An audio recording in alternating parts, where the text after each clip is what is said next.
Жолбарыс пен адам деген ертегі тыңдаңдар. Ертеде тайгада бір жолбарыс болыпты. Ол келе жатқанда аң біткен зәрелер ұшып, жан жаққа тым-тырақай қаша жөнеледі екен. Мұны көріп жолбарыс: дүниеде менен күшті жан жоқ-ау, күштілердің күштісі жалғыз өзім болармын деп ойлапты. Бірде жолбарыс ағаш көлеңкесінде демалып жатса, ағаш басынан: жолбарыс, дүниедегі ең күшті аңмын ғой деп ойлайсың ғой, қателесесің, сенен де өткен күшті бар, деген дауыс естіліпті. Жолбарыс артқы екі аяғымен тік тұрып жоғары қараса, сөйлеп тұрған кіп-кішкентай орман құсы екен. Менен өткен күшті кім сонда? Айт кәне, деп ырылдапты жолбарыс. Кім дейсің бе? Сенен күшті адам, деп құс ұшып кетіпті. Жолбарыс бұрын соңды адамзат баласын көрмеген екен, көргісі келіп іздеп жолға шығыпты. Келе жатса, қарсы алдынан бұлан жолығыпты. Жолбарыс оған: адам деген сен емессің босы, деп сұрапты. Жоға, депті бұлан, адам маған мүлдем ұқсамайды. Адамды қайтейін деп едің? Өзімнен күштінің қандай екенін көрсем деп едім. Ажалыңа асығып қайтесің, өлтіріп қояды ғой ол сені.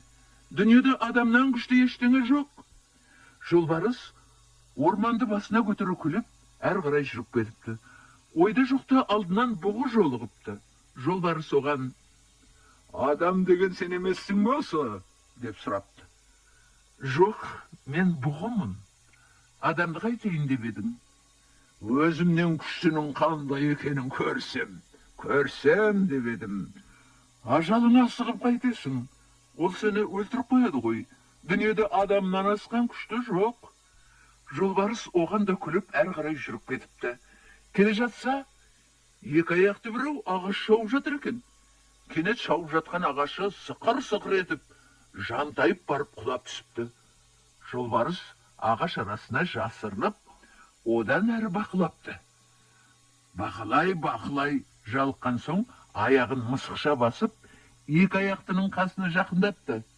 Адам оны байқап: саған не керек, хайуан, деп сұрапты.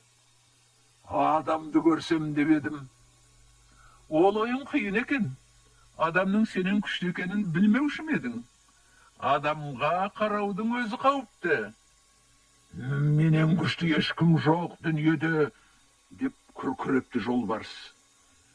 Жақсы ендеше, адамды көруіңе көмектесейін. Ол үшін сені ағашқа байлап қоюым керек, депті адам. Жолбарыс келісіпті. Адам оны ағашқа байлап қойып, құлағының түбінен мылтығын гүрс еткізіп атып жіберіпті. Жолбарыстың зәресі зәр түбіне жетіп, ырылдап қаша жөнелмек болған екен, мойнына байланған арқан жібермей қалыпты. Содан соң жалына бастапты. Босатшы мені, адам екеніңді енді білдім. Дүниеде адамнан асқан күшті жоқ деп аңдар бекер айтпаған екен, көзім жетті. Адам арқанды шешіп тұрып: ал, бар жөніңе, аулақ кет. Бұдан былай көзіме көрінбейтін бол, депті. Содан бастап жолбарыс біткен, адамнан жасырынып, күн кешетінді шығарыпты, дейді.